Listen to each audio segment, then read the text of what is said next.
And welcome to another edition of Stack Your Points. As always, I'm Matt Clausen from the Matt Clausen YouTube channel, also known as your credit card hermit. That's a terrible branding. Please, somebody stop me from doing that next week. Joined as always by RJ. RJ, how are you today? You know what, Matt? We're trying a new thing with the podcast for how we let our Diamond members experience it. So I am slightly nervous.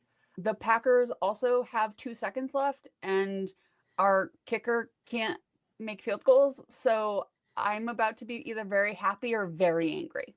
We'll find out very shortly which one. We're also joined by Craig. Craig, how are you this week? I am highly caffeinated and living the dream. Also, I'm a Chicago Bears fan, so I hope RJ knows nothing but misery over the next 35 seconds. Caleb Williams I is just respect it. knocking out coaches all over the place. Who knows? Love to see it. Maybe this is finally the week the Matt LaFleur or the special teams coach for the Packers get sacked. Not the Matt LaFleur would get sacked. He missed it, just so we're all on the same page, and I'm gonna have an existential breakdown after this recording. You just love to see it.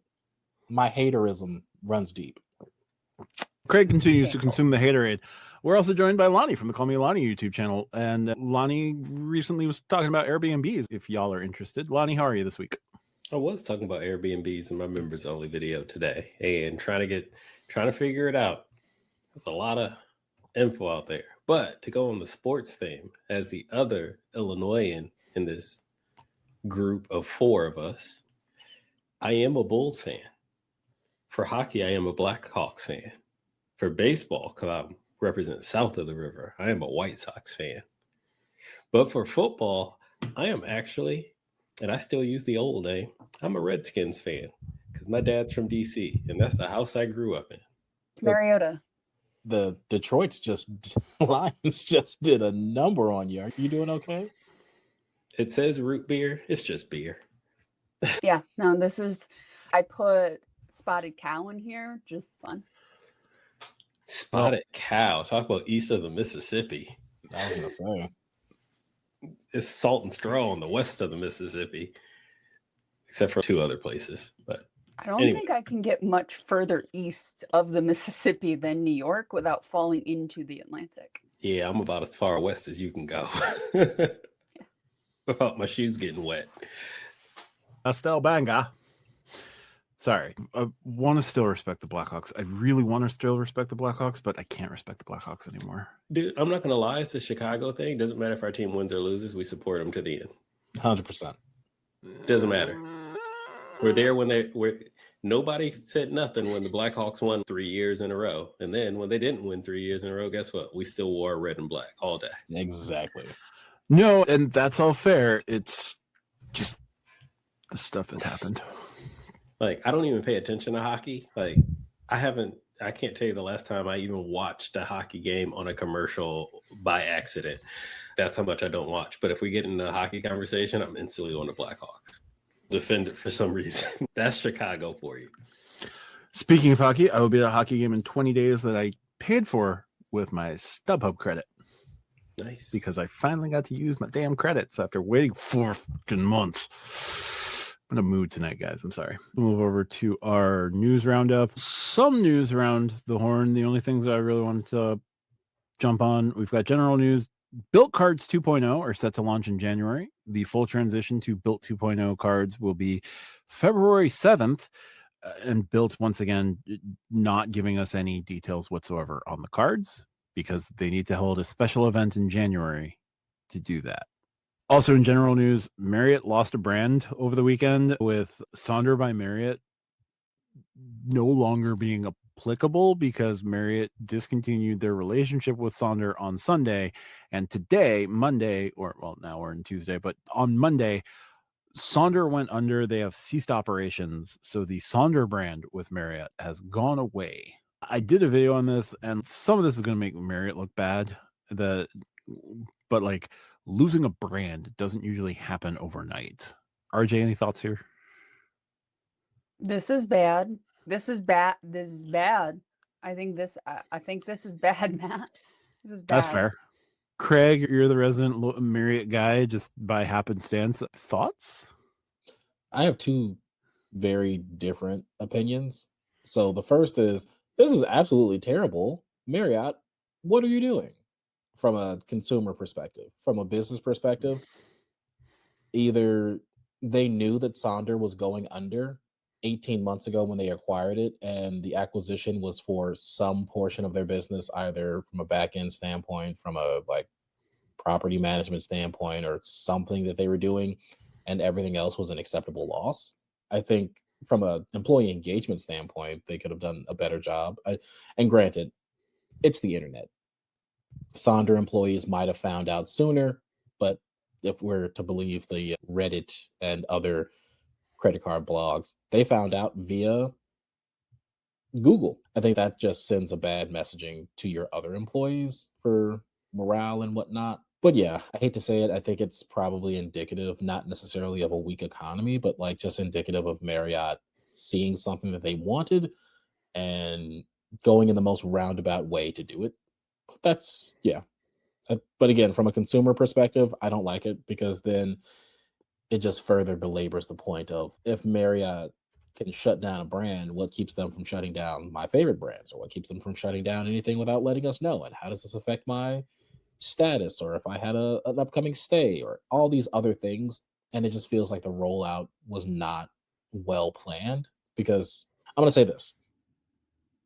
Bonvoy is a multi-billion, several 100,000 person company. I know at some point in time, they have a logistics team that is there to offload brands or offload portions of the business, if nothing else, purely just not to get sued, right? From an employee engagement and employee law perspective in the United States and Canada. So it's something that they've been planning. This didn't just pop up on them. But I am curious to see what their like brand offloading or shut down, or whatever terminology you want to use, team is, thought process was behind this, because I think that it could have been done far differently, because I'm not of the mindset that all PR is good PR. Just, it feels unnecessarily icky for the brand. But that's me. Yeah, it didn't help that they were canceling stays mid-stay for people. Like, you got a message on Sunday afternoon that Marriott was no longer associated with Sonder due to a default by Sonder, and to basically leave if you were staying at a Sonder property. And if you weren't staying at a Sonder property, but you have a Sonder stay coming up, you're just going to get refunded. And that's that. That was weird. I've never seen something like that happen. Also, if you booked through an OTA, you were basically told you were SOL. Like, contact the OTA, but what are they going to do? Lonnie, any final thoughts here? Follow the money. Yeah. Piggybacking on the Bilt cards setting to that'll be launched in January. If you're a Bilt user who has, it sounds like you're going to get a Wells Fargo autograph card regardless of what happens with Bilt cards. Like, the way that Bilt made it sound is you can choose to go to Bilt 2.0 and you'll get a soft pull from Cardless to set up your new account, and maybe your balances will transfer over. That's up to Cardless, apparently, because this is a way to operate a business. Cardless is not buying the back book, as might traditionally be done. You can either buy the back book or not buy the back book. They've chosen not to buy the back book. So, like, you'll get a new account, which for some of you guys counting would be the third new account for Bilt card holders. Like, Bilt card as a card experiment, not great. Wells Fargo has been reaching out to Bilt card holders, just saying that they're all getting an autograph regardless. So I don't know what's happening, but if you wanted an autograph card and you've been like stuck with Wells Fargo, this might be the way to get an autograph card. And I like my autograph, but like, I know that Lonnie's not very interested in getting an autograph card.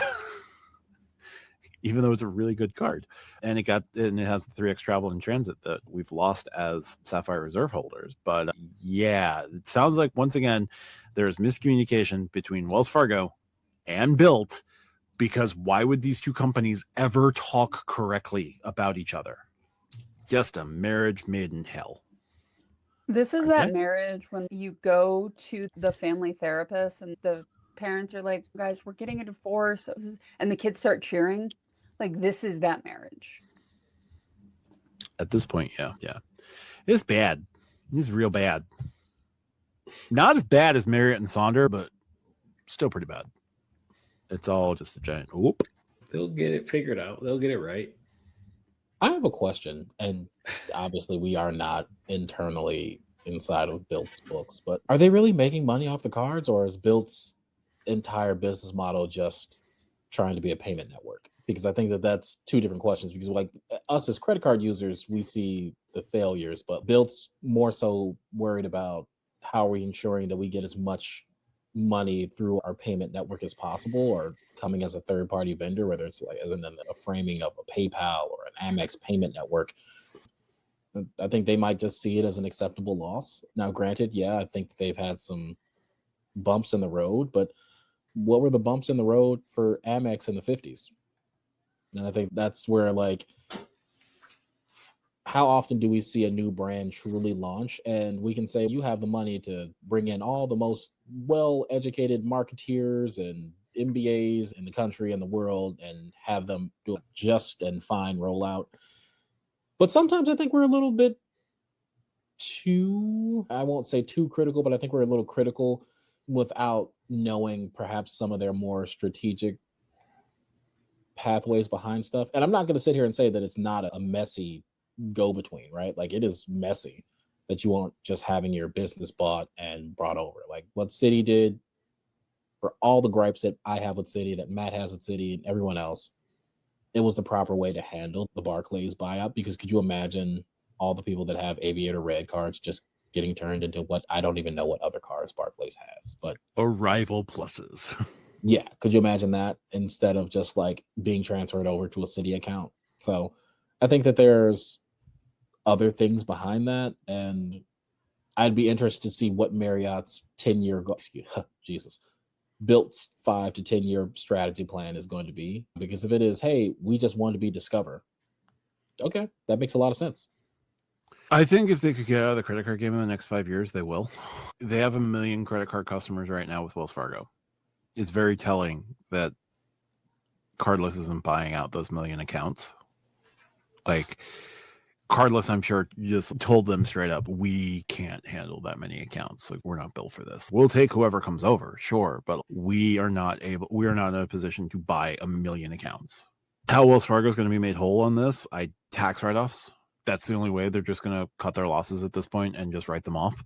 There is a couple ways that Bilt makes money. They highlighted it in one of their first announcements of Bilt 2.0 and what's coming, and they showed their flywheel of how they make money with the rental alliance and processing the rent payments and all those other things. So there are ways that they do not make money primarily off of the credit cards, and I think they don't care about the credit cards necessarily. Like, they have 15 million users and they only have 1 million credit card users. Like, they're not investing in turning too many people into credit card users. And that's why I think the 2.0 cards are going to be a huge disappointment to a lot of people, because it's not going to be nearly as gameable as the initial card was. And it's not going to be potentially as lucrative as the initial card was.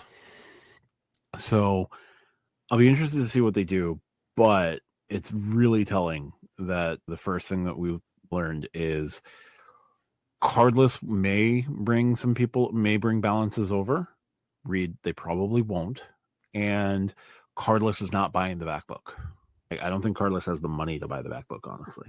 And if they don't have the money to buy the back book, how much money do they have to support this business? And this is the third credit card issuer that Bilt is going to in less than 5 years. They burned through Evolve to go to a bigger bank. They went to the bigger bank and literally just nuked every bridge with the bigger bank. Apparently, those two companies apparently do not talk to each other. So now you're going to go back to a smaller fintech company and bring over how many accounts? Maybe, if they're lucky, a third. I don't know. I think that there's, from a strategy perspective, there is merit to saying, hey, yeah, Cardless is a bank, but Cardless is to your point, a fintech where there's certain regulations that they don't need to follow the same way that Wells Fargo needs to follow. Or if they do, there's certain PR moves that will not get them the same flack that Wells Fargo's does, considering the other business that Wells Fargo has. Because let's be honest, Wells Fargo had lice one time and everybody just doesn't want to play with Wells Fargo anymore, right? Yeah. Where everybody's had lice, Not me, because I don't have that kind of hair. But Wells Fargo has, but I think there's some merit to the move. I have not done enough research into cardless to see what the long-term like vision is there, but I think that I'm going to say that there's some faith in why they've done it. I don't know what it is. I'm not going to sit here and say that I'm smart enough to figure that out, but I think that there's probably some rationale behind that. And also, they might not be buying the book of business because there might be a lot of unprofitable customers in there that, hey, I have bad debt. Like bad debt got us into a 2008 crash, and I think we've learned don't buy bad debt.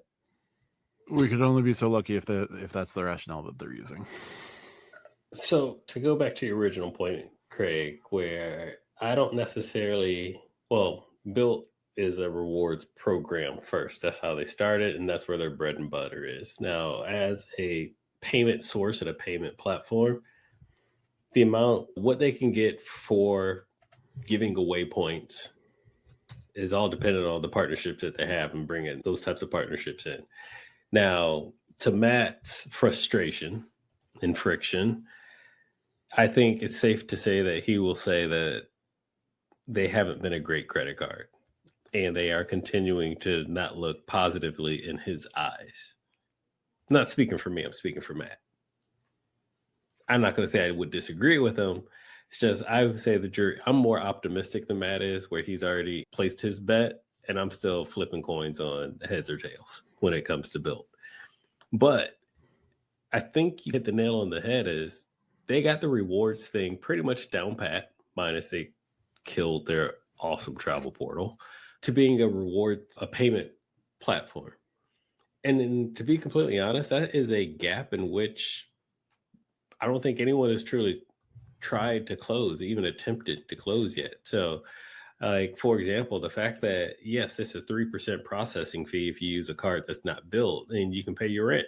And now you get 50% of the rent payment in Bilt points, and then whatever you credit card, you can get those points as well, which is a win. That's a stack. That's a point stack right there. They're about to do the same thing, or allegedly, they're about to do the same thing for mortgages. Something they said, hey, we're going to try to figure this out. And no one else said, hey, well, let's try to figure this out, until Bilt said, let's try to figure this out. And then now other cards and other banks are like, yo, how do we get reward points for people to pay mortgages? What are the partnerships that we need to build to give reward points for mortgages? I think they have found a niche within being a payment source for those people like us that want to get those extra points. And it's a win-win for them, because it's, we'll give you some points if you use our card. Great. Now I don't have to pay an extra 3% and I get Bilt points. We'll give you 50% off on your Bilt. We'll give you half the Bilt points if you use someone else's card and you pay that credit card processing fee. You still get points, and now you get to use whatever card that you want. That's still a win for them. And in business, a win-win scenario for you that's the ultimate W right there. That's W underlined and bolded in red text right there. I think they're going to lean into, how can we get more people to use us as a payment platform? And then everything else that comes from a card is just ancillary. Oh yeah, we can still win off the card, but the card's not going to be the best. And we already know that there are some of the top cards out there that are net negative. Chase admitted it with the CSR before, that, hey, we actually lose money on it, but it's worth it because of how much we get from all this other stuff that we do over here. It actually balances itself out. I don't see that. Why can't Bilt be doing the same thing? Yes, they're newer. Yes, they're younger. Yes, they're more fresh. But I can't pay rent and mortgage directly through Chase. I mean, you can do a mortgage if you mortgage through Chase, but then you pay directly from a Chase account. You can't put that on a credit card, is what I'm saying. The same way, or as easy as you can with Bilt. And it can be Venmo, it can be PayPal, it can be a credit card, it can be your debit card, it can be your bank account.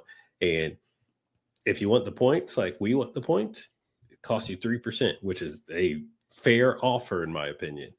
And if you don't want to pay the 3%, you can use our Bilt card. You're not going to get as many points, but you're not going to pay the 3%, which is also still a fair offer. Remember, that's how they started, and we were all okay with it. So don't say you're not okay with it now, folks, because it's the exact same offer. You got to still be okay with it. So I think, to your point, yeah, I think they found a really nice niche with being a payment source, or hey, let us take care of that for you. And then think about it. What if you can already do your HOA and all that other stuff. But when you look at a mortgage itself, it wouldn't surprise me in like 5, 7, 10 years that you just get your mortgage 100% through Bilt. We're going to take care of your property taxes, your HOA, your this, that, the other thing. We got our own partnership insurance companies and one low price, and we'll give you Bilt points just to make it simple. And you know how I feel about simple.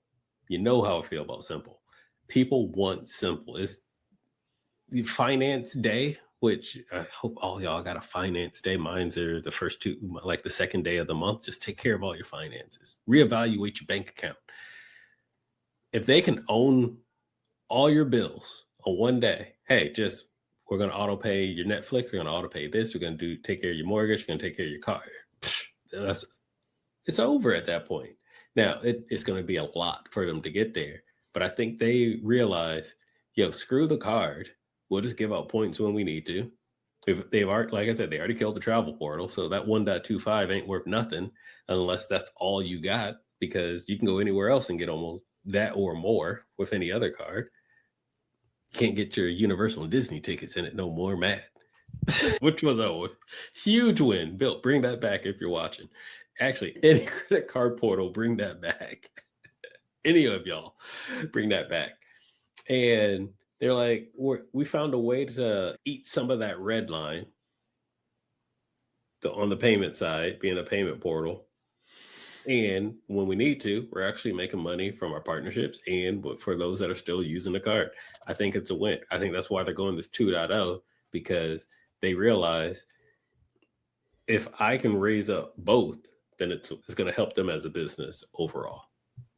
Yeah, again, Yeah, my mic back. No, the company is what the company is. The card, we'll see what they end up doing with the cards. The card was functional to a point, and now I don't know what the function of the card is going forward, especially because we don't know what the cards are going to look like.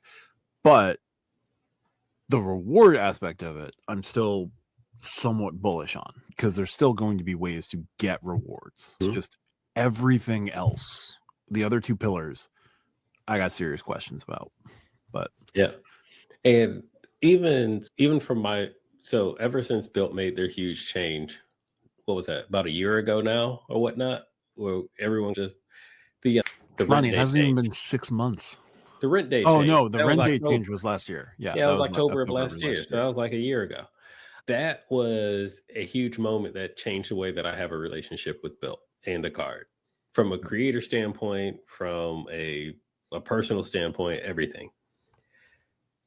I would still use a Bilt card to get my little 5 transactions if I had a major purchase, whatever. And I say all that because I have now found a new way to, if I need to pay mortgage or whatnot, to still get those points from Bilt and just use them as a backup. So as of right now, I don't need to pull up my account. I have roughly, I'm going to just say 120,000 Bilt points. But when I need to book a flight and I'm paying with my United miles, I can quickly transfer. I can top up straight on my account. When I need to book with a Hilton or a Marriott and I need to top up, I can quickly just transfer out of my Bilt account. So even though I haven't prioritized them as a points reward system, they're still incredibly important, that those few times where I need 10,000 points or miles, 5,000 points or miles, which, as I'm sure you're aware of, Greg, comes up quite often. Every 3 trips, you need to top up on at least 10,000, 5,000 points or miles. It comes up all the time. It's just super easy. So I think Bilt has found a way to not have to be number one, but at least be prominent, still be in the game. That's your 6 man. That's your pinch hitter. That's your sub right there. Yeah. I understand that. For me, Capital One is that like fill-in spot, just because. And I'll say this. I think from a reward standpoint, Bilt is sensational. I've just never had any reason to get into the ecosystem because I don't rent and I didn't have the Bilt card. So it's just never been a, by the time the getting was good, it was already too late for me. But no hate to anybody that took advantage of it. Love that for y'all. Yeah, especially when the curve card was a thing, apparently. That's what Yeah. truly ruined Bilt. We all got to ruin something some way. Just a ridiculous thing. Amazingly, Curve has never come back to the United States. Wonder why. So with that, let's jump into our topics. Lonnie, your topic first this week. Oh, I get to go first. Yeah, it's one of those special weeks.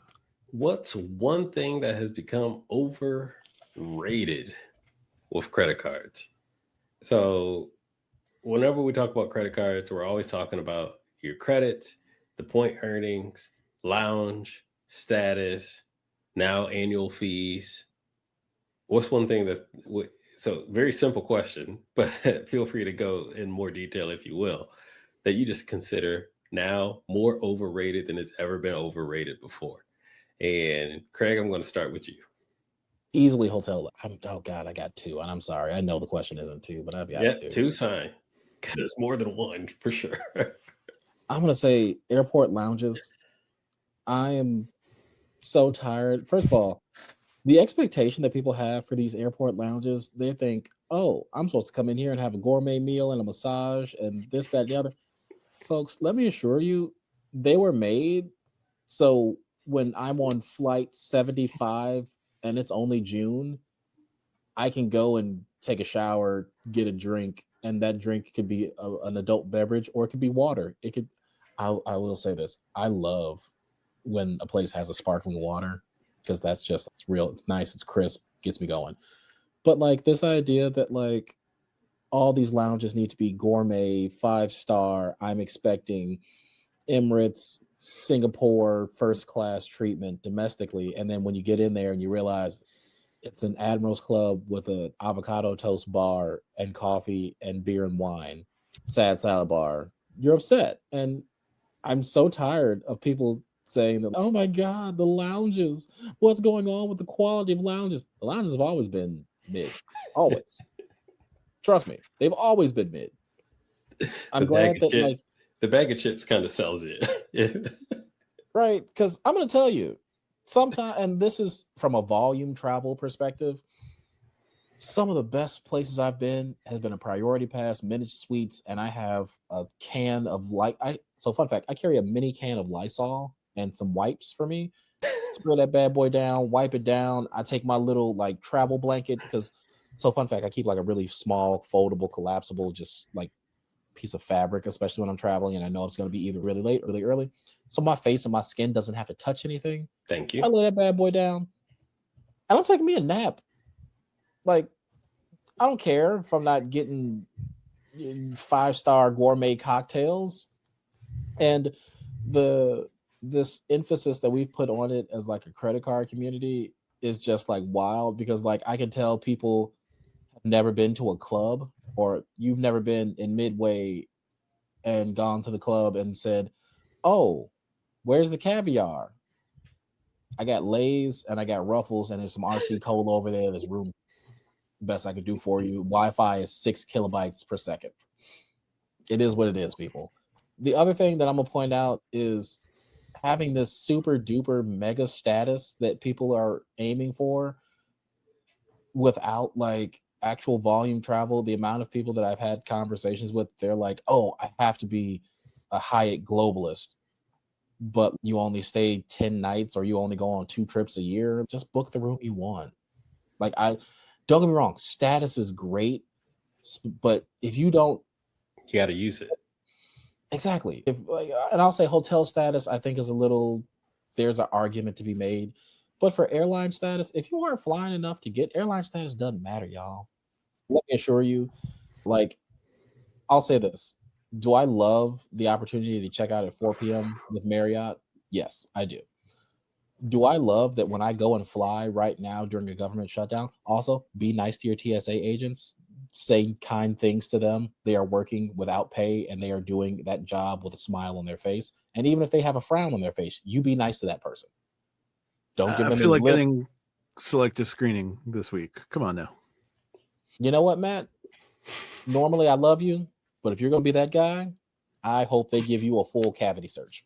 You see how they treat you when they get paid. You really want to piss them off when they're not getting paid? It's fine. They got their paychecks back. Matt's going to get one of those big cattle gloves put on his TSA agent if he keeps doing raccoon hands. They're so fun. There are raccoon hands in each one of the fingers too. But somebody's going to watch this and they're going to be like, oh my God, is this what they talk about? But back to this. Like, Lonnie, I'm certain this has probably happened to you and other people that have status. I think Matt and RJ, you all have like airline status now, right? Airline, no. Hotels, yes. Okay. You ever just been delayed and not from a mechanical thing, but weather has delayed you and then you are the first person to get rebooked and other people are like still standing there trying to figure out what's going on? Don't even know. I didn't even know what was going on yet. Go for it, RJ. I'm sorry. Oh, no. I was just going to say I have not been in a situation. I fly fairly regularly. I've never been in a weather situation, but I usually don't. I don't know. Good luck, I guess. I'm going to say this. Anybody that really flies that like November to February and April to May is going to be rough. And if you're in the South flying that like Atlanta to Charlotte or Dallas, that mid-season where the monsoons and hurricanes are coming in, the likelihood that you get rained out, very high, right? Not so much for you, Lonnie, because SFO, very mild, lovely temperature. Temperate, love it. All day, every day. But if you're anywhere in the South or if you're on the East Coast flying, if you're in New York during rain season or during a blizzard, the likelihood you get out of LaGuardia or JFK, not looking good. It's not looking good. What is really looking good, I'm going to be the first person on that next flight. Because I'm going to tell you, even with this reduced 10% across 40 markets, if Craig gets delayed, Craig is the very next person on that. Unless there's a concierge key member on that flight with me, which the likelihood of that being in Philly, not high. I don't know what to tell you. I got rebooked in a text message before anybody even knew that they were delayed. Mr. Carter, we're so sorry for the delay. We're going to go ahead and redo this and this, that, yada. And here's 5,000 bonus points for being such a loyal AA customer. Sweet, thanks. I'm going to go back to the lounge because also Flightly told me that this was going to be delayed anyway. So I already wasn't moving. We are not sponsored by Flightly, but Flightly, if you want to sponsor us, we're here for that. But yeah, I just like this incessant push for status, both, and I'll forgive the hotel status because like late checkout is a thing and that's important even if you don't travel a lot. But this idea that I'm going to get a seat upgrade domestically or internationally, yada, just book the seat you want. Also, here's the other thing. Even if you book first class, and if you don't have status, trust me, I'm still getting on that plane before you. It does not matter. Like, I don't care who you are. AA does it on a rolling 12-month basis. My rolling 12 months right now is 286,000 LP. If you don't have more than 286,000 LP in the last 12 months, don't know what to tell you, big dog. Actually, no, it's more than that because that's what I would have earned from previous. So yeah, 640 something thousand. It's not that big a deal, and it's for volume. If you're going to be delayed, you're going to be delayed. You'll have a cool travel story. But if you aren't doing 60, 70, 100 flights a year, why does it matter? But that's me. I'm going to hop off that soapbox now. Thanks, guys. No, I appreciate that. You hit one of the things that I definitely want to get on, and that is the food and the furniture, the aesthetic itself. So in most cases, so I also agree that lounges are overrated. I can skip a lounge. I mean, we got United Club. It's great to go in there. It's great to have a place to sit. It's great to have some free food, whatever you want. But like you said, it's not 5-star. It's not Michelin star.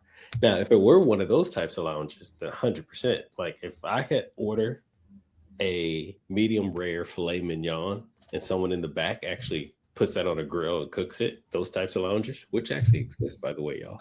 Not in the US, but they exist out there. Then yeah, 100% I would love and appreciate the lounge experience. But the sad salad bar, I've talked about this before, I'm okay with.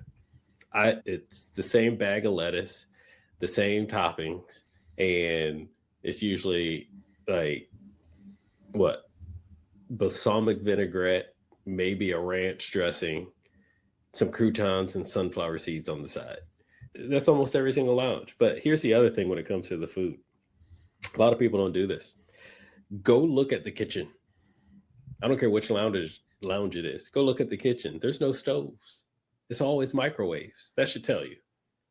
Just like on an airplane, we can talk about airplane food in another episode, but where is the kitchen on the airplane? All of the stuff that's pre-cooked and they just heat it up and then they serve it to you. For the most part, most domestic airplanes, that is. And the other aspect of it is, I don't understand why people clamor so much about them. And I understand a new lounge is a new lounge. A new lounge got that brand new car smell to it. I totally get that.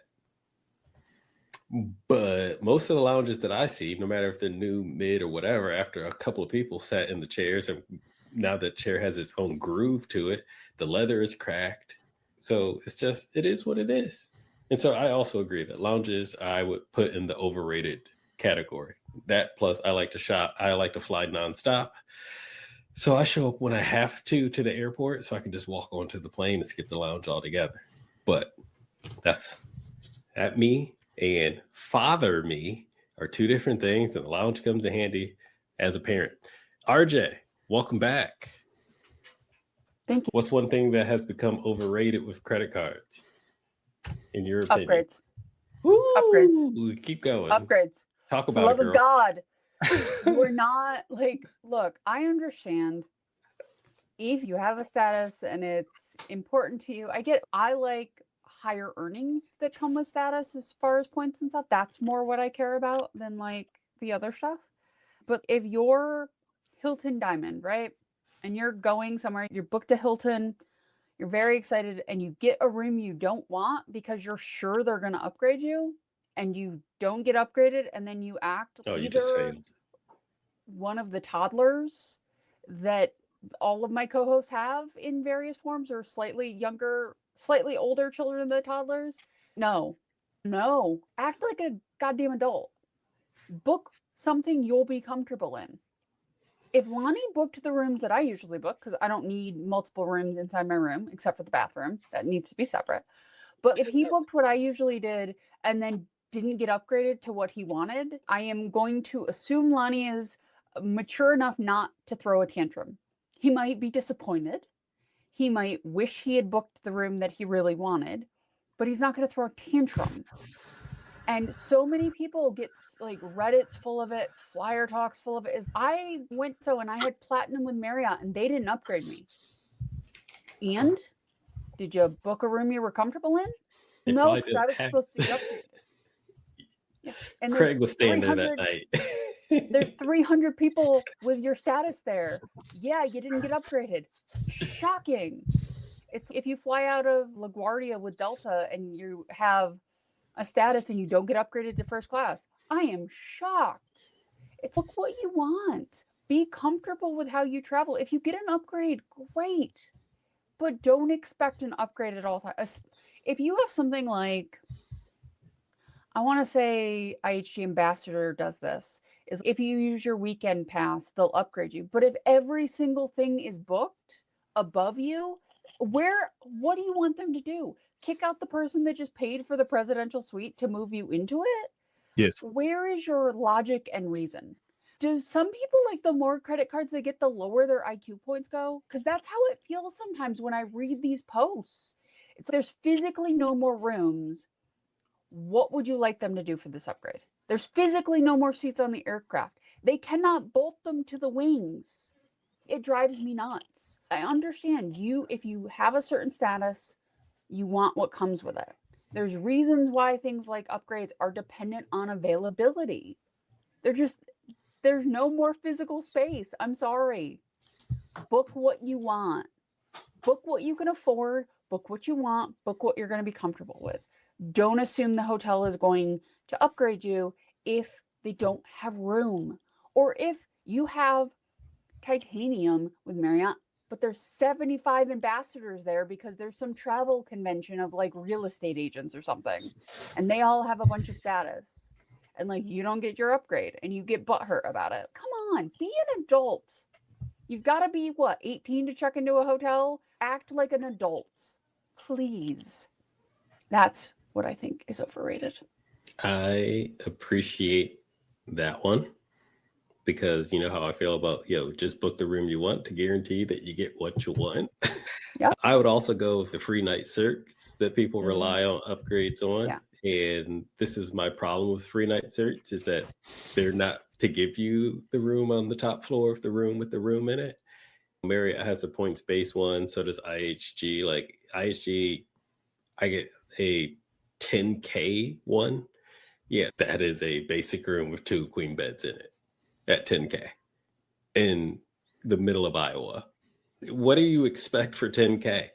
And then you finally get it. So, wait a sec, I didn't get upgraded. Chances are that hotel that had the Holiday Inn that had 10K didn't have a suite in it in the first place to upgrade you to.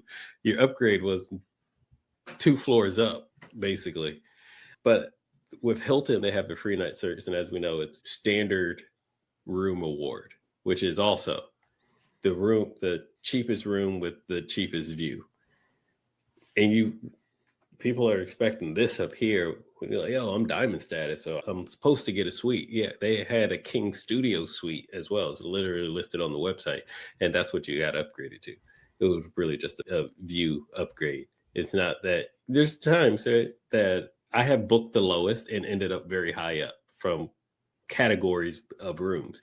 Does it happen often? No. Also, with airline upgrades, yes, also pick the seat that you want.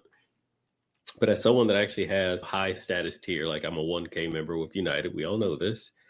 When I book my seat and I'm like, this is a flight that I would want to sit Polaris or Premier Economy, the purple seats, first class, whatever you want to call it in. The first thing I do before I book is actually look at the seats that are available. And if there's a lot of them, I have a very good chance I'm going to get upgraded. But when there's only 2 or 3, no, just buy one, people. Just buy one. Very slim. As Craig said, Craig could be flying that day. There could be a global service person flying that day. They're getting that seat before I do. There could be another 1K member that's on a corporate flight that paid cash with their corporate card. They're getting upgraded before I am because I probably didn't pay cash. I probably used points through Amex or Chase or something like Chase. Those would technically count as cash in the United system. But you see what I'm saying? I might have used United miles instead, which deprioritizes me to other people that actually paid cash. But yes, I agree with you, RJ. Get what you want. Don't rely on the upgrade. That is another one that I would also agree could be overrated. And last but not least, we have Matt. Credits. Primarily maximizing credits to get back your annual fee. Matt, I put on our sheet that credits don't count. No. Keep going. He in fact did. The topics do in fact say credits don't count. There's an ellipsis there, which leads me to believe that, make your case. Look, you get back what you get back on your card. That's great. To make your raison d'etre to continue holding the card to be, I need to get 3 times my annual fee back in credits every single year, and you have to do really dumb shit to do it. Don't hold the card. Like, if you hold a hotel card and the only thing that you're deriving the value from is the free night certificate, okay, cool. But if it comes with $400 in resort fees and you don't stay at resorts, don't hold that card, or don't go out of your way to go to resorts to knock down that $400 when there's other ways that you can recoup the cost of the card, primarily that free night certificate. If you get quarterly credits to stay at a hotel chain, but you don't really always stay at that hotel chain, but you have quarterly credits to do it, doesn't make sense to just buy a gift card at that hotel. Like, you're clearly not interested in staying in that hotel chain. Don't have that card. You shut your ruggedly handsome mouth. I'll buy as many Hilton gift cards as I want, son. You're going to have to walk into a Hilton and get them now, thanks to the internet being broken by it. I love that. I genuinely do. Hilton I selling love- gift cards directly. I love that the website is not back up. I love that the website continues to just string people along, and every week there's a question on Reddit. Are the Hilton gift cards back yet? No. Go to an actual Hilton. That's what our government did. They were just like, wait a sec, Hilton got away with this. How about we just shut it down and open it up ever again? Yeah. Don't give them too many ideas. Continuing resolution is only good for a couple months. Anyway, look, the annual fee that you end up paying is the annual, like, it comes out of your pocket, right? There's no amount of gamesmanship that you can really do because the edit credit is only $500, but you got to book like a $700, at least a $700 stay to recoup that $500, and you're spending 4 nights there. And good luck with that $700 actually covering all 4 nights. The dining credit on the Chase Sapphire Reserve is an absolute dumpster fire. There's no way you're getting your $300 back on that right now. And even if it was working properly, do you really have to get that $300? There comes a point where the amount of work that you put into maximizing every credit, buying an Aura ring every year to resell the Aura ring, why? It becomes more than a part-time job. If you can naturally use the credits to make the most sense to you. If you cannot use the credits, but you still want the card, guess what? Be happy paying the price of the card. If you don't want to maximize the credits, don't maximize the credits.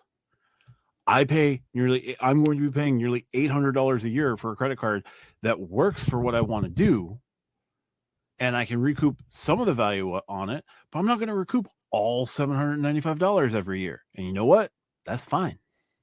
If I had the American Express Business Platinum, which they keep sending me offers for, telling me I'm pre-approved, there's no way I'm going to get all $3,500 on that. Heck, I'm not even sure I'm going to beat out the $895 annual fee. If I want that card, I will make that card work for me. But I'm not going to go out of my way to make sure I hit all $900 on that. No, it's impossible. Enjoy your life. Go touch some grass. Don't worry about the credits. Speaking of credits, sorry. I just wanted to say, I just used my Sapphire Reserve StubHub credit. Technically, those seat tickets were far more expensive than using Ticketmaster, but overall saved $64. So now that's a $64 credit. I know we're talking about how much we hate it, but just putting that out there. It was really nice. I started the top of the show off saying that I'm going to a hockey game in 20 days where I did BOGO hockey tickets through StubHub, where I bought one, and the price of the second one just happened to be about $150. So buy one, get one. Sure. I still spent $150+ on a hockey ticket for one person. I got really good seats, but To the Islanders. Let's not leave that fact out. it's Islanders Capitals. It's fine. I get to watch a Russian who supports Vladimir Putin way too much on the ice, hopefully lose to a Russian goalie. I just used my edit credit and not mad at it. And for those that have a personal platinum, at least after they made their announcement, and you got the FHR $300 credit again, I was able to get that booked out for a 2026 vacation because I'm going to get my money, Matt. I'm going to get my credit. So yeah, I got $700 in FHR credits in 2025, which I'm also not mad at. But we also have to factor in, to your point, Matt, that the reason why they give you, say, hey, this is a $800 annual fee card and it comes to $2,000 in credits, is because they're not expecting you to get all $2,000 of those credits. Oh, absolutely. They're not expecting it. But there are people who make it their life's work to get every little penny out of it. There is a point where it's just a little too much. That kind of falls into the, hey, I wasn't going to buy that anyway, but I got it 50% off. So did you actually end up saving any money type of scenario? No, it would have been cheaper not to buy it at all. And I think that's the point that you're trying to make is, make the card work for you, RJ. Use your card as intended. And if you can get that value back, great. But to get that value back, you shouldn't have to pay to get that value back.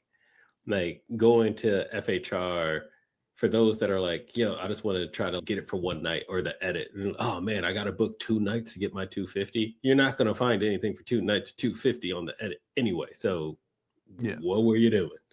What are you actually honestly looking for? That type of scenario. Or does buying Lyft cash knock down the $10 from your Lyft credit on the Sapphire Reserve? No, it doesn't. Nope. Just take a ride. And they actually nerfed the gift card. You got to buy a $25 gift card Exactly. at minimum, which is fine if you're going to take a lot of lifts. But other than that, just let it burn. #Usher. But I would also go with the credits effective annual fee, but we're not going to get into that because you all know how I feel about that. Go watch a previous episode. And then with that, I will hand the mic back. That's all 3 of y'all. Thank you, Lonnie. Speaking of cards and credits and things are just annoying me. My topic this week is the continual customers and the terrible, horrible, no good, very bad Sapphire Reserve refresh, because Chase just keeps trying to bolt stuff on. And today they announced, and I put this in before today, but like today they announced Sapphire Reserve trips, like a whole new travel thing from Chase of your Sapphire Reserve will unlock trips to St. Moritz or London for Formula E and the 100-year celebration of Route 66. And then last week and the thing that really set me off was last week Hyatt announced that there will be Explorer status coming to the Sapphire Reserve. Why are you not just putting it on the card now? Tell me if I have to spend $75,000 to the card to get Explorer status. Don't make me play a guessing game for 6 to 8 months after waiting 4 months for the damn benefits to come to the car. Everything about this refresh is just awful. Like, I'm living through it. I hate it. I hate it. I hate it. I hate it. I thought that the adaptation along the way would be like, I don't know, fine. And I still think it'll be fine in time, but just it's getting tiring early. I don't know. To my co-hosts who have the Sapphire Reserve, are you guys? How are you guys feeling about it? Because I'm not loving how they're approaching it, and I'm understanding why RJ hates watching the piecemeal stuff from afar. Craig, how are you feeling about it? Because I am Alexander with the very terrible, horrible, no good, very bad day. So I'll say this. The Sapphire Reserve was never my primary travel card. Even when I was using only the Sapphire Philly Lounge, as far as spend and credits and everything, it just wasn't my like primary card. I would say it was the Platinum and then the Aspire or even the Brilliant, right? So the changes have been a welcome for me. I think from just a product launch and rollout, I'm just surprised because you are the largest bank in the world. You have the ability, and I'm going to say this. I know dozens of people that work at Chase, and the like level of execution that they are held to a standard by is outrageous, right? And not just Chase, but like JP Morgan as a whole. And so I'm just really curious as to how this whole rollout has been, because this is just like textbook how not to do product changes or how not to do like product development or launch to market. So I'm confused by all of it. That's just from an aside. I'll also say I think for me, I don't hate it for one reason or another. My wife loves the card. She just uses it. And that's purely just based on vibes. And I'm okay with that. I just mentioned the tickets earlier. She was about to spend like $400 on Ticketmaster. And I was like, hey, wait, use your credit. And I know my wife. She's only going to engage in 1, maybe 2 cards because she just is going to look at me and say, I got better stuff to do. And that's okay. She at least somewhat remembers, like she takes an interest in her Sapphire card. So if the changes are what makes her be a willing participant and open into the game, I can't be too mad at it. But to your point, Matt, like I 100% understand the desire to throw the entire Chase launch into the trash because it's just not great, right? Like I think when you look at the credits themselves, they are not bad credits. I still think that it's relatively easy to get your break-even value from the credits. Let me backtrack that. I normally spend on the stuff that those credits are used for. So like I see value in them. The problem is I don't know if this card is done, right? Are we going to get an extra 6 or 7 credits that we need to track? Or are you going to start getting monthly stuff? And I get it. It's the living, breathingness of a card. But from a consumer perspective, don't bring me a product that's at 90%. Don't bring me a product that's at 80%. Bring me the final product and get 3 to 4 quarters worth of data, 5, 6 quarters worth of data, and then make some changes. The constant having to figure out what's going on with the card is mind numbing. And I'm going to be really honest, between the new tiny human and that's coming, and the wife being in a PhD program and work being work, I don't have time to keep up, right? It's just, I don't want my credit cards to be an extra job outside of the time I've already dedicated to them being a side hustle. So, not feeling great about the refresh. I've already decided that I'm keeping the card an additional year once the annual fee hits in June. But for me, that'll be when the reevaluation comes. Say what you will about the platinum. The platinums just gave me more platinum to deal with in a simple platinum fashion, as simple as the Amex Platinum can be. The CSR changed its entire DNA and the entire reason why you had the card. So for me, I have just the most niche of niche use cases, which is the Philadelphia Lounge. But also now I found out I'm traveling even less for work, not because of the government shutdown, but just based on how we're operationally doing things in my 9 to 5 everyday life. So that Philadelphia Lounge becomes even less valuable. Unless something outrageous happens, I don't see myself probably keeping it super long term outside of this next year. And when I'm saying this next year, I'm not immediately closing it after burning the credits before the end of the year. Because, and I'll say this, I have high Explorer status just from getting AA status. So it's not like that does anything for me.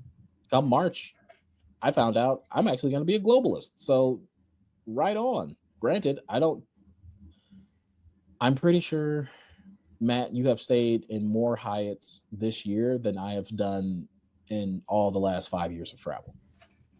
Probably, so it just doesn't mean anything for me. But yeah, so that's my take on it. Not great. It's not great, Bob. Yeah. I did just extend Discoverist for another year. Yay. But if you put Explorist behind that $75,000 paywall, like, you're going to have a riot. I'm going to be honest. I think they have to. The Explorers, say what you will, it's actually a decent status. Not many people have it. And I think if you just load it up on the Sapphire Reserve, it's going to devalue it really hard, but that gives a lot more value to globalists. And that could just be the business model that they want to have, is to flood the market in mid and low tier because of the cards and just make it that much harder to become a globalist. But yeah. I'm going to pause it there because I'm not sure I agree, but I understand where you're coming from. Lonnie, how are you feeling about this so far? I don't know what card I have anymore because that's not great. It keeps changing and things are being added, and they've sent so many emails and mailers and flyers about, hey, here's all the new stuff on the card, and it's all the old stuff. Where I'm like, where is the honest new stuff? To the point where the figuring out what's actually new I get from Matt. Go to Matt Clausen channel, hit the subscribe and like button, tell him Lonnie sent you. Hit that hype button if it pops up. Oh, man. I honestly don't know what I have anymore. What credits I have, what perks I have, what benefits I have. So now I'm just like, look, I'm just going to use it as I regularly do. And I actually end up making a travel reservation the other day, and I realized after the fact, I'm like, oh yeah, I completely forgot. I don't have 3x on all things travel anymore. So I just 1x this travel purchase, which I'm like, that's some hot garbage. But it's because, one, and going back to the credits topic, there's too many credits out there.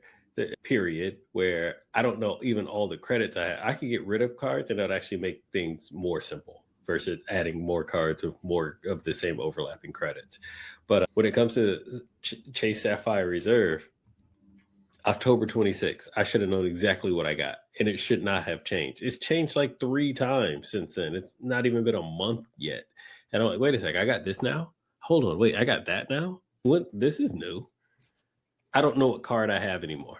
And I think that's a problem as a card holder, which, and I've said this before, I could get rid of one of my premium cards. I could get rid of the Sapphire Reserve. I could get rid of the Platinum, and I'm going to give them both some due diligence and see if my answer is keep both of them, get rid of both of them, or keep one of the other. If I don't know what I got, get rid of this makes it so easier to just walk away from it. It really does. And that's not and I can't be the only one that thinks that way. And I'm somebody that's in the game. How many card holders? And I know I got very close friends that are card holders that probably have no idea that their card even changed. And I'm not even making this up because they're just not in the game like us. You got to remember, we are a very small pocket. We are a very small community. And we are the 1% that pays attention, if you will. There's a whole group of people that just are out there willy-nilly and don't care, or keep up, and they see their flyer or mail or email and toss it. That's a bad thing because they're probably going to end up losing out on benefits, credits, money, points, whatever, because they just don't know. And that's not a good spot for Chase because ultimately that's going to turn into bad customer review. Bad customer review is the nail in the coffin for most products and services. Yep. Nope, that's completely fair. RJ from afar, what you got? Man, that platinum refresh feels really nice right now. Happened like the day it launched. Made sense with the history of the card. It's nice. Pretty card. It is a very pretty card. The mirror finish legit is very nice. No, here's what I'll say. It's dumb that if they wanted the card to end up like this eventually, that's fine.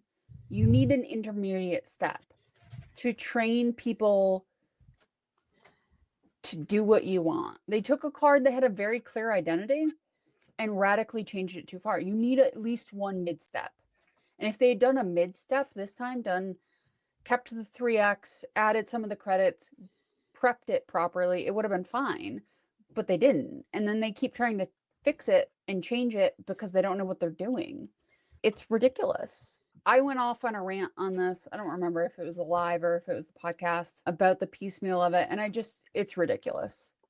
This is the guy who didn't get upgraded to a suite because he has Hilton Silver throwing a fit at the front desk. Like, it's that level of ridiculous. Yeah. Nope, that is completely fair. Thanks, RJ. We'll just throw to you for your topic. All right. So we talk a lot about travel, our particular styles of travel, how we travel on this channel. One thing we don't talk about explicitly, we hint at it at times, is traveling with any sort of limitations, physical, medical, anything like that. And I have sight issues. I wear glasses, which is pretty explicit in the sight issues, but I have worse sight issues than simply glasses. So I have certain things, like I just won't do certain things, especially at night, just because I have poor vision. I don't tend to go to places that are particularly dark, things like that. Like if a restaurant or place I want to go is known for being super dark, I just won't go there. I don't super love walking at night for several reasons, one of which is my eyesight. So I know my limitations. I have those multiple checks. I do things like that. What are your guys' thoughts on the community? Doesn't necessarily, like, we talk about, oh yes, stay in hostels and be outside of the city and do things like that for travel. But if you have mobility issues, if you have sight issues, if you have things like neurodivergent issues, like that may not be feasible. Any thoughts, any tips, anything you got here? Craig, I'm going to throw to you first. Yeah, so I'm going to say traveling is a unique experience for everyone. So fun fact, I am blind as a bat. right? And it's not from a vision standpoint. My eyes are perfectly healthy. I have a terrible astigmatism. So when people are like, "Oh, just get LASIK," LASIK doesn't fix my eye shaking. Just doesn't. I know that if I lose my glasses, I am SOL. Right? I can see, but everything is just going to have I'm going to go from 4K to 720p real fast, maybe even 480. But for me, it's the ensuring and knowing what do I need to bring along with me. I'll also say this: I have older parents, I have older in-laws. One of my father-in-law is a disabled veteran, so traveling with him is also a very different process. So for me, from my own personal standpoint, I need to make sure that if I am traveling somewhere, I have a secondary backup. So I carry prescription sunglasses. Is that ideal, especially even at night? No, but I would rather it be dark and crispy than dark and fuzzy. But particularly traveling with differently physically abled needs, I think that there's things that you need to consider, right? Like my father-in-law, I know when we go, I can't have a room with tiny bathrooms. I can't have a room because he's also hard of hearing, right? Like I need to be able to say, hey, if we leave you alone, do you know if a fire alarm is going off? Do they have visual fire alarm aids? And so it's things like that. It's knowing, does your hotel have steps or does your hotel have a lift? Domestically, it's not too much of an issue. Even if you are staying in a roadside inn or something like in a national park, which are much cleaner than what people give credit to. Anywhere else outside of a national park, it is not great. It is an hourly rate. Do not go there. But next to national parks, those are really nice hotels. But it's knowing the physical capabilities of a building and looking it up beforehand, because if you go to Malta, fun fact, they probably don't have an elevator there and you're carrying stuff up. And I probably could carry my father-in-law up the steps, but that's a physical respect thing that I don't want him to have to deal with. I don't want to deal with it. I also don't want to pick him up. I don't want to do that. So it's like taking the extra step. And I realize that it's something that we probably don't want to do or feel as if that we should not have to do. And I agree. But for your own safety and for your own well-being and the enjoyment of your trip, I think it's important to do that. I'll say one place, and this I'm going to give a shout out to the mouse, Mr. Michael Mouse. Disney, Disney wants everyone's money. And because of that, Disney is some of the most inclusive spaces that you will go, both of body type, body shape, and of physical capabilities. Even if you have a neurodivergent child or a neurodivergent person within your family that you are traveling with, there are quiet spaces. There are other places that you can go to separate. So Disney is one of those places that I think spoils us a little bit in how we go about thinking about physical capabilities and the differently abled in travel. But for general travel needs domestically, I would still look ahead. I think it's important to do that. But also it's about the travel planning. So fun fact, my father-in-law, we always request that we have somebody push him through the airport. And that also then gives us some capabilities. If we have other things I don't do, I am not booking anything less than an hour and a half connection. Whether he needs to use the restroom or if I'm booking travel for him and my mother-in-law to go someplace, I'm not booking anything less than 90 minutes so he can go to the restroom. If he needs to change, so he can change. He can have, it's about the opportunity to ensure that he has dignity and respect in the way that he travels. And I think that's important, right? We're traveling for comfort, whereas I travel for efficiency. I don't need to travel for efficiency. And that's just a different way that I choose to travel when I'm by myself. But when I'm with my family or I'm with my father-in-law specifically, I make sure that we build in ways to ensure that he does not feel that we are changing to be around him, because I want to make sure that he understands and knows that this is a trip just as much for him as it is for anybody else, right? And so I think that there are certain aspects that I take for that specific kind of travel that I don't think you necessarily need to in other cases. Very good. Lonnie, thoughts? Any tips, any feelings, anything here? Absolutely. My father recently had back surgery, so he's now a person with mobility issues as he recovers. And I would say that most domestic airports aren't necessarily mobility friendly. There's not a lot of places to sit. The chairs are very low, the chairs in the by the gate and all those, they're low. They're not for people that have maybe a hip issue or a knee issue. Like it's really hard to get down and it can be really hard to get up. Now I understand the aggressive type of structure of, hey, we don't want a bunch of people sleeping and laying down, stretching out on them. I get that. But what about for those that actually just need a seat?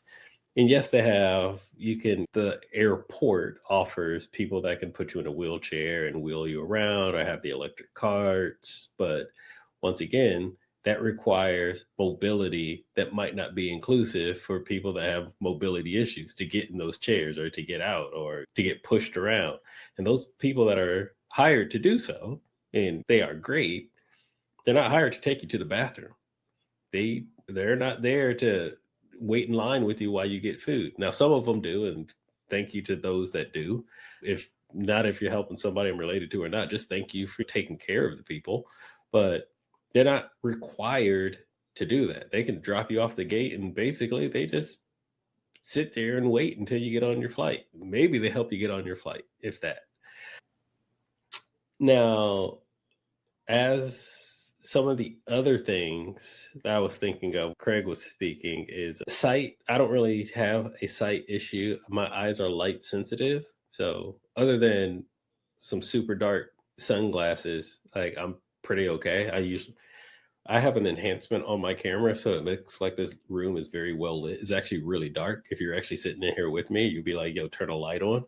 But it's because my eyes are light sensitive and I wear my blue glasses, blue tint or whatever, the film. You can see I'm in the right glare is because my monitor. I look at screens all day like most people do for work. And so that helps with my eyes. But one of the other things that I have noticed when it comes to disability, so for y'all, a lot of people don't know this about me, but I'm actually fluent in sign language, American Sign Language, ASL. We are not deaf friendly in the airport at all, period. To the point where if I see a deaf person struggling in any way, shape, or form, if I see a deaf person, period, I'm going to go up and talk to them, period. Just we're going to have a conversation because I don't get to interact with the deaf community that often. It's really fun to talk and practice. I'm teaching my toddler ASL. For his vocabulary level, he is fluent. Like he can't tell you how or explain to you how an airplane works in ASL, but he can sign airplane, airport. You get what I'm saying? All right, cool. He's fluent for his level of communication. But that's just one of those ways that I can practice when I see that.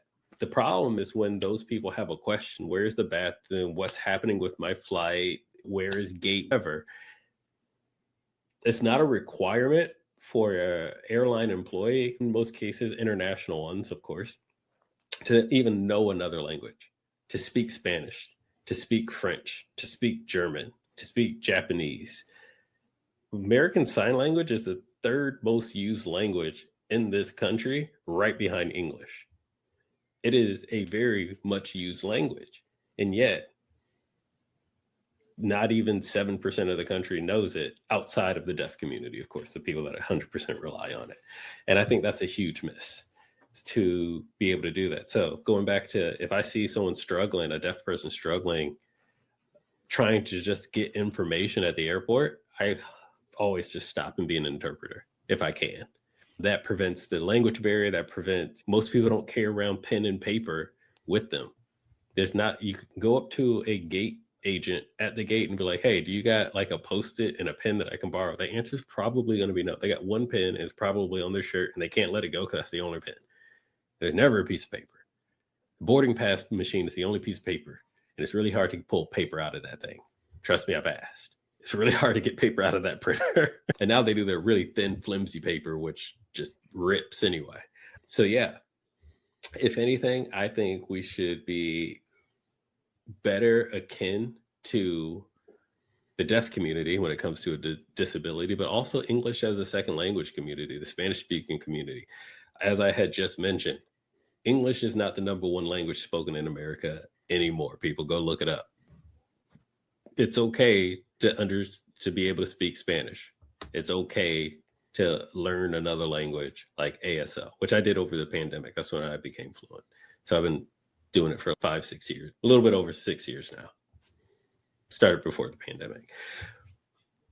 Now I know the top 3 languages in the US. I feel comfortable almost going anywhere and being able to, whatever you want to call myself, be able to integrate myself or get by. But we don't do that at airports. And so between the mobility issues, like Craig, I think you made a really great point about Disney. One, yes, Disney doesn't want you to leave. That's why it wants their money. Don't leave. Just don't leave. Stay here. We'll take care of you. But there is no Disney experience when it comes to the elderly person or the mobility person needs a place to sit or a quiet space.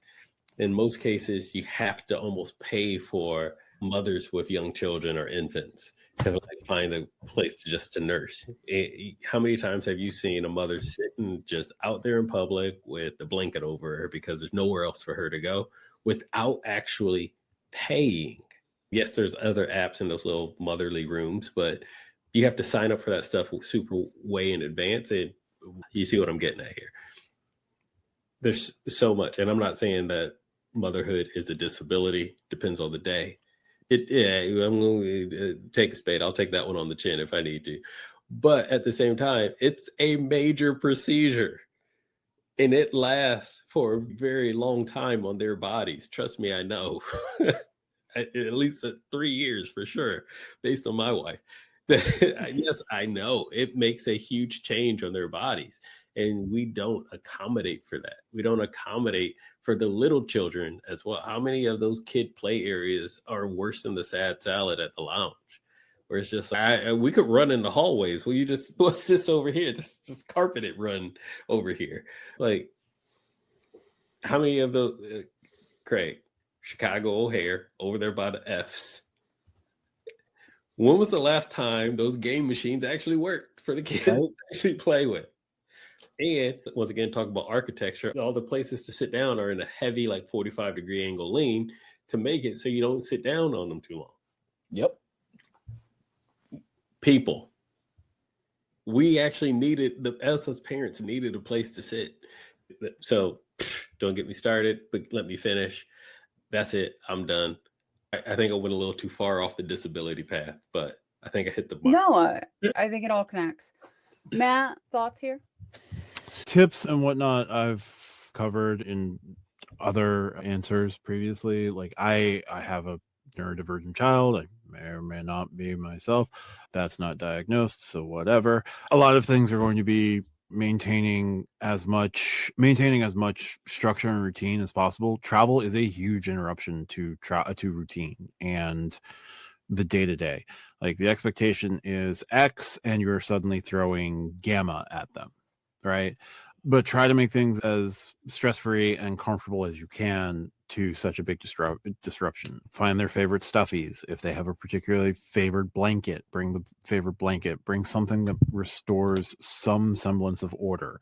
Headphones come in really big. Like you don't have to turn them on, but as long as you have them, like at least muffling the sound of the world can help significantly. The biggest tips in terms of like neurodivergence that I've noticed would be sight issues. It is a major convenience. I understand that I'm about to say this, but when you get your new pair of glasses every year, every other year, whenever you may or may not be able to get new glasses, depending on your insurance.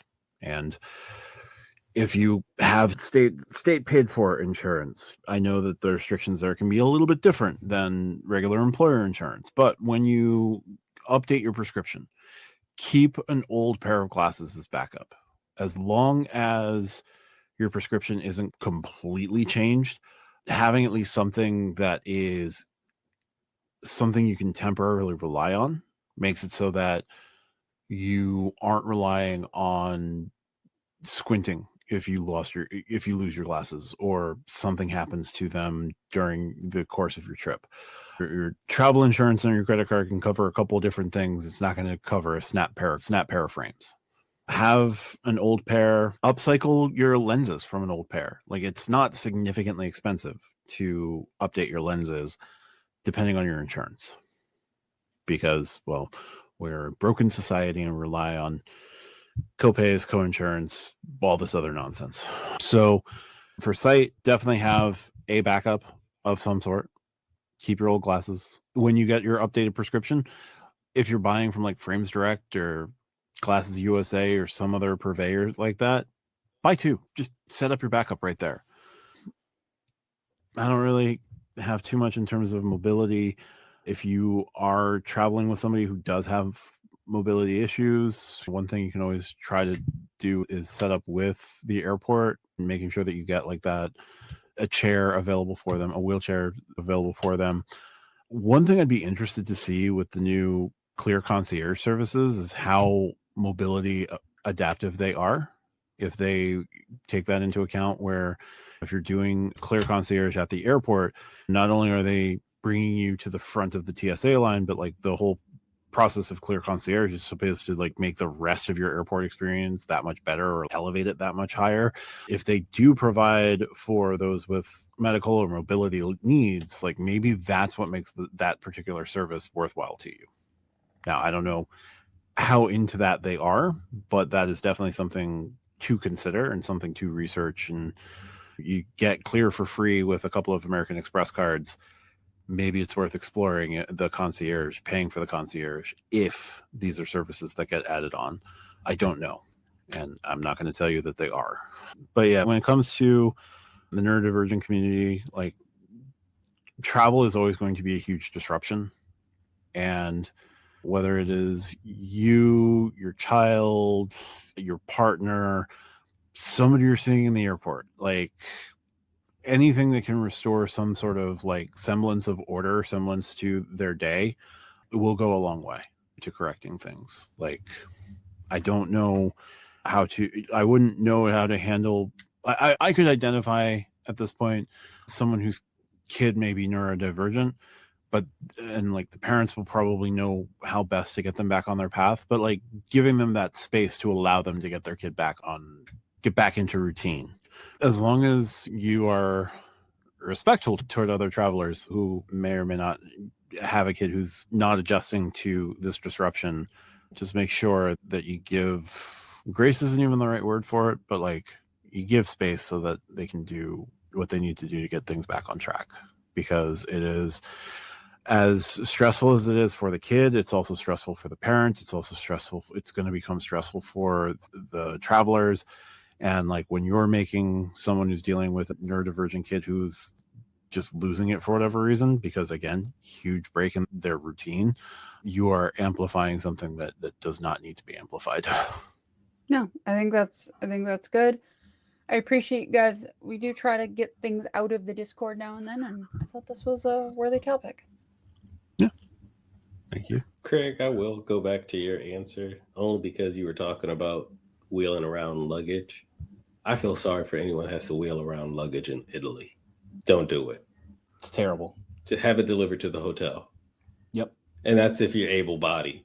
Dude, if you got a disability or mobility issue of any kind, oh my God, I can't imagine you trying to wheel through like Venice or Florence. Oh, okay. I'll say London's not so bad, but London's also even a pain in the butt for like differently able people, because so much of it is public transportation. If you don't have a taxi service, and even then the traffic is so bad, if you're staying in central London, it is miserable. It is absolutely miserable. But yeah, no, completely agree. That's all. Back to you, Matt. Absolutely. Craig, your topic for this week. Yeah, mine's we're oftentimes talking about travel and how we choose to travel, or how particular we are with travel. And so I am putting a challenge to you. Someone has either robbed you, or you have decided to start over from scratch and you have $1,000 budget. What is your travel gear setup? It can be domestic, it can be international, it can be professional, it can be personal. What are the things that you say, absolutely, no matter what, I have $1,000, I am going to buy it? And bonus, if it's different, I'll give you up to a $2,000 budget. So I'm going to start this one off. Matt, what do you got? Yeah, so great. My current like week, I don't travel for more than a couple days at a time currently, so I am personal item and at best a carry-on, but I check the carry-on thing just to not be a terrible person when putting my bag up above in the overhead bin. My little weekender bag is being hauled across the country in the cargo space. So throw all that away. Like, I have a $300 Victorinox bag that's close to 20 years old. I have not thrown that. Like, I'm not retiring that bag until that bag gives out completely. I need a sturdy backpack. I would probably be resorting to the Extra backpack or some other company backpack of that sort. So like the Grid backpack from Exter or the Ridge backpack. They're overly expensive for what they are. It's a quarter of my budget, but hey, whatever. The other thing would be Exter does these travel pack vacuum kits. Any sort of vacuum sealing that I can do to take a week's worth of clothes and compress it down to fit into a weekender type duffel bag or one of those Grid backpacks from Exter, I will do as many of those as I can. Honestly, give me 4 or 5 of those, and that's $400 right there. And then it's just a question of the big checked sort of suitcase, and anything that's relatively decently sized. It doesn't have to be like the oversized stupid monstrosities that you see at the airports, the ones that you think, oh, is that person like going away for a month? No, they're going away for the weekend. The bag I'm talking about.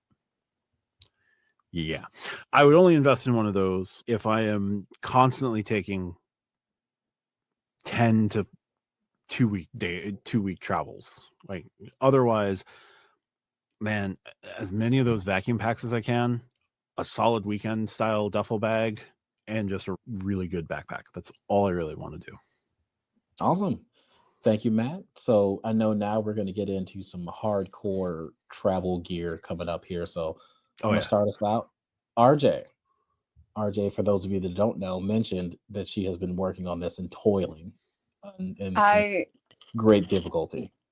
Yeah, I had about an hour and a half of material, and then I deleted everything because even I knew an hour and a half on my particular travel desires was probably a little much. So let's start with these suitcases. I would get 2 suitcases. I would get the compact carry-on, which is the actual size that you're supposed to get because it includes the wheels and the handles in the sizing. Why they're allowed to put the internal dimensions as the external dimensions on carry-ons, I don't know. But anyway, charge you more money. No, because the problem is not that. The problem is then they don't fit in the carry-ons, or they're too big for carry-ons, but they're marketed as carry-ons, and that drives me crazy. That is one of my biggest travel pet peeves. Anyway, VersaPack from Travel Pro, the medium check-in, and the compact carry-on. With that, I can fit my entire wardrobe in that medium check-in. I'm good. Like, I don't own enough t-shirts to fill that bag, so I'm good. Just by nature, right? So that I am keeping my EDC backpack that is not travel gear. It does have some travel related things in it, but you can't have it. It's mine. So the two VersaPacks, I am getting packing cubes. I have some cheap Amazon ones that I tried to look up to see what they were, and I cannot find them. I would get probably some Eagle Creeks. Eagle Creeks are very nice. The compressible packing cubes, I like it more for organization than anything else because it separates all of my categories of clothes. So I would do that. The bags are about $600 or so on sale. Eagle Creek packing cubes aren't a ton more. And then with the remaining bit of the budget, assuming like I said, I'm keeping my EDC bag. I am not so bold as to include all of the Anchor things in my EDC bag because they really are for travel. So then I'm just going to Anchor and just clicking yes to about 4 things. They have a travel charger that has the Apple Watch. You can put your AirPods on it, and then you can put your phone on it. I have 2 of them. I bought them for everyone a couple years ago for Christmas. They're the best because you can just put everything on it and they work. They're great. So that I'd get one of their big like 22,000 amp or watt or whatever it is chargers that have the cables that come out because I can plug my MacBook Air or Pro into it and charge. And then I'd probably just get one that sticks on the back of my phone for flying and things like that. And then cords, obviously. And then a good wall wart, 140 for that. So that would, I do keep a DOP kit in my EDC backpack, so I'm not replacing that because it's not with my travel gear, it's with my everyday gear. I am splitting that baby hair. It's $120 altogether for everything in there, so it's not like a huge expense to replace anyway. I just don't want to have to go through and buy soap and a Matador little pouch again and all of the things that I carefully put together. I have a dry DOP kit. I don't have any liquids in it. Everything is a solid.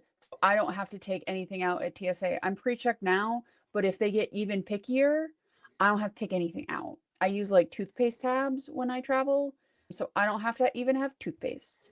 It's great. And deodorant does not count as a liquid because I use just normal deodorant. So that's still a solid. So nothing is liquid in there. I'm very happy with myself.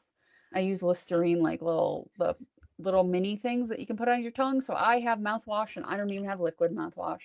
I got very excited when I put that thing together. But yeah, so that's what I would get. I find with travel gear, it's easier to just get a couple of things that function really well. Like, I love the compact carry-on size because if I go for 2 days, I'm good. If I go for 6 nights, I'm good. Like, I can take the same size. It's a reasonable size bag. It rolls really well. Like, I can use it for multiple. 6 nights is about the max just because of pants. Like, pants really are the deciding factor of how many nights I can get in that bag, and I can get about 6. So for me, those are really the major pieces. I'm sure there are a couple of little things that I would fill out, but because I'm keeping my beloved EDC bag that I have put way too much time and way too much effort into curating. I have silverware in my bag. I have camp plates. I was in a Hilton in the middle of the southern tier of New York, and I ordered pizza and somebody else wanted some, and I have a camp plate in my backpack that I pulled out and snapped together, and we had pizza. It was great. So I already have that stuff in my bag because I'm an obsessive person. So I don't need that in my travel gear because it's in my EDC gear. And yes, there is a difference between those two categories. Thank you. I appreciate it. I knew that was going to be a delight. Lonnie, what do you got for your $1,000 or $2,000 if there's a difference? I am gonna go get me a Rimowa suitcase and walk through the airport in my underwear and bare feet for $1,000, and I probably can't even get that for $1,000. I don't know. They're just really cool. They're just really cool suitcases. They're incredibly durable. Longevity factor. You know how I feel about longevity factor. I'd rather buy one expensive thing that lasts forever versus a bunch of cheap things I got to constantly replace. And they have some really smooth wheels. I hate the price tag. I hate the price tag. Not gonna lie. But Lonnie getting on a plane and his skin touching because of his $1,000 bag is the most un-Lonnie thing I think I've ever That's heard. the first thing that went through my head. The most unlike, there's no way. There's absolutely not. I don't know if I can keep it under $1,000, dude. I am bougie, but I would, we can bump that thing up too.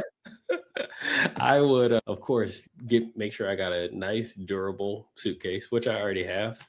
I have my level 8s and I have my Ridge suitcases, which are incredibly durable. And Ridge, by far, has the smoothest wheels in the airport outside of Rimowa, but I don't own one, so I can't tell you firsthand. I've only pushed one through the store. But level 8 wheels, man, they're just frictionless. You just slightly tap on your suitcase and that sucker's gone. You are chasing it through the airport. That's how smooth those suckers are. Anyway, I already have one, but I got rid of it because that's Craig's question. So I'm going to go buy me another one. I'm going to replace it. I don't know. As for my travel attire, same thing. I'm going to go with a very comfortable pair of joggers that have zip pockets so my stuff doesn't slide out my pocket. Zip pockets are incredibly important. I'm going to have my travel hoodie, of course, more form-fitting so it's not too bunchy as I put my seatbelt on and my little blanket and I curl up in the front. which will also have zip pockets. Most likely, yes, it will be from Lululemon because they just make a quality, form-fitting, zip pocket travel attire. Hate me if you want to.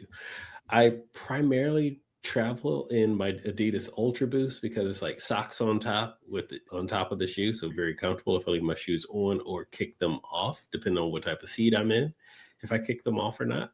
My backpack, man, that's a hard one because I have so many I have a lot of backpacks. Probably go with one of my Tumis because it's more universal for whatever it is. It can be the right size Tumi backpack, can be a day bag, can be a travel bag, it can be everything kind of bag. So I'll probably go there. I know I'm already over $1,000 just by saying Tumi and Lululemon. Correct me if I'm wrong. What else? So I got my attire, I got my bag, I got my suitcase, at least my carry-on. And yeah, my headphones, my over ears. My brand new ones are my Sony 6 series. So we are probably over $2,000 now just off of that. But once again, people, it's about the quality. And don't say nothing to me because 2 of my co-hosts are wearing AirPod Maxes right now. So if you got a problem with me, y'all can kick rocks. Leave it in the comments. Everything else is minor. But like I got to have my passport wallet. I got to have, which is... I just bought one from Peak Design and it hasn't arrived yet, but I have one from Pioneer Carry. I'm looking for the perfect airport passport wallet. When you find it, you do. So I have 3 or 4 of them right now. Outside of my portfolio one that has a zipper, I think I've shown it before. It's by Belroy. That one's awesome. I can fit all 3 of my family members' passports in it, and it zips up, so I know nothing will fall out. But when I travel solo, I'll just take a solo one. I don't take the big one. Yeah, I'm going to stop there because I'm well over $2,000. No, I understand it. I'm also going to say this. I am also bougie. So when I was going through this whole thing, I put together 2 different lists. So when we were talking about like luggage, for those of you that don't know, it has an affiliate link to those level 8s. Please reach out. It's fantastic. They're awesome. They are wonderful, truly sensational bags. I am not sponsored, but level 8, if you want to sponsor me, I'm here. I'm not either. I'm affiliated. There we go. Completely different. But no, it's just genuinely wonderful bags. But my budget bag, and I'm going to say this, you can get them for $99. The Samsonite Freeforms, they're not super duper ultra mega smooth, but they will get the job done if you are working on a budget for a carry-on backpack. I kept it simple for the budget. It's a Patagonia black hole. It is just quite literally one big gaping thing. Just throw it in there. That's my travel bag if I'm just going for a day or 2. Otherwise, I think you all have seen it. I really love my nice little leather backpack. Is it the most efficient thing to travel with? No. But is it bougie and it's nice and it makes me feel good? Absolutely. I like my level 8 backpack because my kid's iPad has like the big foam padding protector thing around it. And I can put my laptop or iPad and his in the laptop sleeve, and I can carry all 3 of them. So even level 8 makes great backpacks as well. Not sponsored. And I think that's affiliated. One, and I'm going to skip some of the stuff that you all mentioned because I agree with RJ. Anchor products are just fantastic. Yes, they keep me going. I am charging on an Anchor product right now. Keep my laptop alive. But one thing I'm going to mention, I keep 2 toothbrushes. Philips Sonicare 9900. Even if I don't have toothpaste, I know them teeth are clean. I take dental hygiene really seriously because your boy had the yuck mouth at one time, and it takes a lot of money to get these chompers clean again. So I take care of my teeth. If nothing else, that and a good pair of headphones are going to be the things that I can never, ever not travel with. For the budget travel, for me, I have an iPhone, AirPods Pro 3. If it is fancy smanchy, and you see these bad boys right here, some of the best noise cancellation. And if once you're playing music, it really does take the pressure of the plane off of your ears. And even if you're not flying, it's nice to just escape the world sometimes and not be bothered. And then the other thing that I think that's really important that we oftentimes don't talk about, Ziploc bags. Guys, like those little quarter sandwich Ziploc bags, I just keep 4 or 5 of those, even if they're empty. You never know. You might just have something. It is one of those things that, like, they don't come in handy until you need something or until you need to contain something. Even if my adopt kits, if I leave something at home and I just buy like randomly some travel gear like lotion or anything like that, it works. If I don't have a container for like random ibuprofen or anything, it works. You will be surprised. And to Lonnie's point earlier, I also keep a little notepad. Where's my little lop key? There we go. I keep an A5 notebook with me. This is just the brand that I like, but like that and a pen, you never know when you might need to take a note and your phone's dead, or you just need to write something down and tear it off and give it to somebody. And to Lonnie's point, my son is learning sign language right now as well. And unfortunately, his favorite things are more, because he obviously wants more of whatever he wants. And I'm really tired of, or, hey, bud, you're punching yourself in the jaw. And no, you will not get more candy. That's just not going to happen. But yeah, so those are some of my travel essentials. Also, I just like to doodle. And although I have an iPad with a pencil, Pro pencil, it's no replacement sometimes just for the physical feel of like pen on paper and doodling. It's just nice. But that's it for me. I'm going to hand it back to our lovely host, Matt. Thanks, Craig. With that, do we have any final thoughts this week going around the horn? Nope. All right. With that, I would like to highlight our new members and diamond members. New members this week for the silver tier are Casey, Gabe Star, Relatively Maxwell, Dan Margraf, Dem, Mark Cornelius Lau, and our diamond members are Rupert Pond, Brendan Hirsch, Rygrex Hunter, Mitch 528, AP, Keith, and Double Animal Fry. So thank you so much for supporting the show. With that, we'll see you guys next week. Bye for now.